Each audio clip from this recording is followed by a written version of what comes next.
Well, hello everyone. Kevin John here with ABC10. I am blessed to be joined by my colleague, my co-host, my partner, Locked On Kings host. You know him, Matt George. And Matt, clearly a lot going on today. Shall I say the last 5 hours in the world of the Sacramento Kings. It seems like so far this year when the Kings have been at the forefront or the talk of the sports world, it's usually because of something negative happening to the organization. But here we are today. Once again, the Sacramento Kings are the talk of the NBA world. The Sacramento Kings are now open to trade talks regarding their all-star point guard, DeAaron Fox. A lot of us in the Sacramento area kind of knew that this was on the horizon. This wasn't necessarily a surprise to anyone in the Sacramento area or people in Sacramento media. But now that ESPN put it out there, Matt, what was your reaction when you saw the news? Yeah, I first learned about this probably around 10 o'clock this morning, and it just kept picking up steam and picking up steam and picking up steam. A number of local media members here in Sacramento were all over this well before Shams actually put it out there. So shout out to the local media scene. It just goes to show you how important local journalism is, even at the NBA level. But yeah, it's I mean, to me, it feels like the writing's been on the wall for a while. I mean, from the conversations being had a couple of months ago between Rich Paul and of Clutch Sports and the Kings ownership, DeAaron Fox having public comments about how important winning is to him and the decision that he made. Now, some people think that this all began and DeAaron Fox showed signs of not wanting to be with the organization years ago when he declined not but one, but two contract extensions.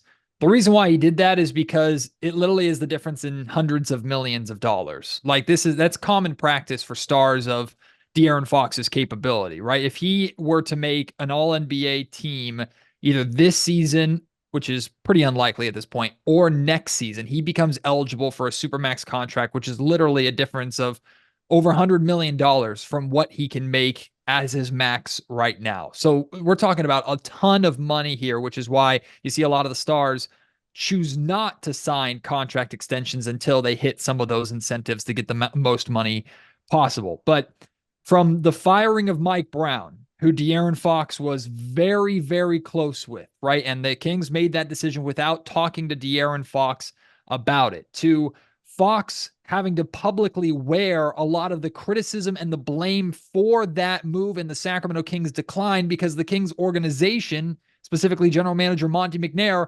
refused to have any sort of press conference to address the media and answer questions and explain why he made the decision that he made. Instead, it was the star in DeAaron Fox who had to step in front of the camera with a microphone in his face and answer questions multiple times about this entire saga. On top of that, you have DeAaron Fox watching as the Sacramento Kings over the last handful of drafts have taken guard, which is a threat to his position, and not using those picks to potentially build pieces around him, address depth issues here in Sacramento, especially at the forward spot, guys that are around 6'8", 6'9", 6'10", athletic pieces that the Kings have known they've needed for 2 years. All of this comes into play when DeAaron Fox is considering where he wants to spend his really the prime years of his career. This next contract is going to be the thick of DeAaron Fox's prime. So he's considering all these things and has the right to do so just as much as the Sacramento Kings are considering, do we want to invest that much money in a player that we still have question marks whether he can be the star and the leader of a team that could potentially win a championship in Sacramento. So this has been brewing for a while, Kevin, but what's important to note, this is not a trade demand from DeAaron Fox, nor is this the Sacramento Kings saying, we're trading DeAaron, the bridge is burned, we're done. The Kings still have contractual control over DeAaron Fox through next season as well. So even though we're a week and a couple of days away from the trade deadline, that doesn't mean that the Kings have to make a move by that time. You know, it's interesting that when you look at this whole thing and kind of how it played out, DeAaron Fox has been very public at making it known he wants to be in a place where he's going to win. He said it on Draymond Green's podcast. He said it, I believe it was an article with The Athletic. He said it multiple times that he wants to win and he wants to be in an environment that he's winning. He's hitting his prime right now. He's in his prime, but in the beginning portions of that prime. So he knows he has his best years literally coming to him right now and wanting to be in an environment where he wants to win. So if you're the Sacramento Kings right now, you're one, and here's the thing: if you're the Sacramento Kings, it's not like you have to be in a rush to do this by the trade deadline. DeAaron Fox isn't a free agent until 2026. So you're not necessarily up against the wall saying, I have until the trade deadline to get something out of him. Otherwise, we're screwed. So there is a scenario in which the Kings do not, act with urgency in this and kind of wait to see, what happens, unless someone gives them a deal, Matt, that they just cannot refuse. And Monty and Wilcox are saying, okay, we got to take this deal while it's out on the table. I say that all to say, Matt, when you look at potential destinations for Fox, and like we said, there's one destination he would like to go, but there's other destinations that are rumored as well. Is there any chance that this can actually be a win for both sides? Meaning this can be a win for DeAaron Fox, and this can be a win for the Sacramento Kings, depending on who they get in return. There absolutely is a chance. The likelihood of DeAaron Fox winning over the Sacramento Kings is significantly higher, because whether DeAaron Fox goes to San Antonio or Houston or Chicago or Miami or wherever he goes, he's going to make a lot of money, and he's probably going to go to a team that has hopes of contention. So DeAaron Fox is going to be fine no matter what. This is a players' league after all. For the Sacramento Kings, they understand that in any sort of DeAaron Fox trade, they're trading away the best player. There's no scenario where you're getting a better player than DeAaron Fox back in this trade. What you're hoping to get is assets, pieces like maybe two really solid players that you can plug into the core that you'll still have here with Malik Monk, Domantas Sabonis, DeMar DeRozan, Keegan Murray. Hopefully get two players that you can plug into that to help you still contend and compete right now, and draft capital on top of that you can use to give yourself kind of a buffer in the future if things don't work out, or you can use those picks down the line to make even more trades to go for it and just give yourself more to your treasure trove, right? But here's the reality. This is why you don't see a lot of teams, especially small market teams like Sacramento, make a trade like this while still trying to contend.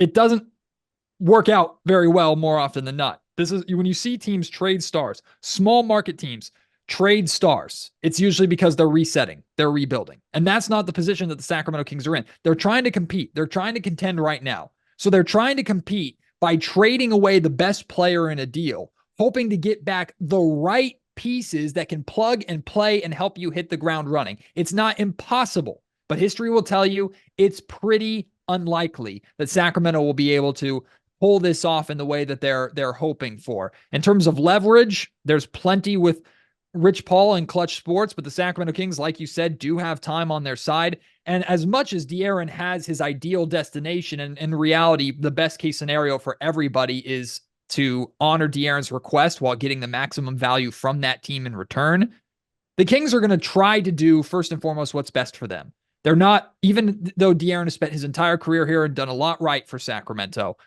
the Kings understand that they have to get this right. They have to get this right. If they screw this up, if they make a mistake, if they don't get the right return, if it doesn't work out, if they get picks back in return and waste those picks on a bad trade, or waste those picks on players that don't work out. And look at the draft history of the Sacramento Kings. This team is notorious for drafting players that don't even make it to a second contract. DeAaron Fox is one of the few success stories that the Kings have in terms of homegrown, home-developed talent. And here they are about ready to trade him away. So the Kings have to get this right, because if not, they're staring another playoff drought right in the face. Absolutely. And, it's interesting that you say that. If you look at the last two guards the Kings have drafted who have been all-stars, you have DeAaron Fox and Tyrese Haliburton, if we're just looking since 2017.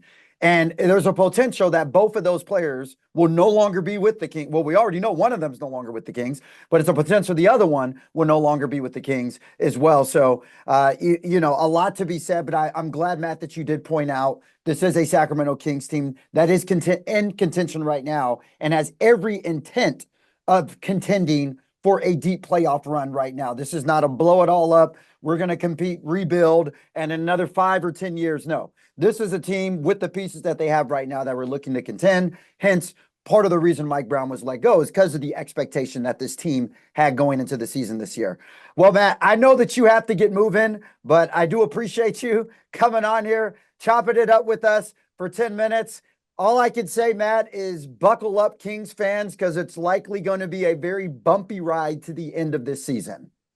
Yeah, it's going to be an anxiety-riddled time.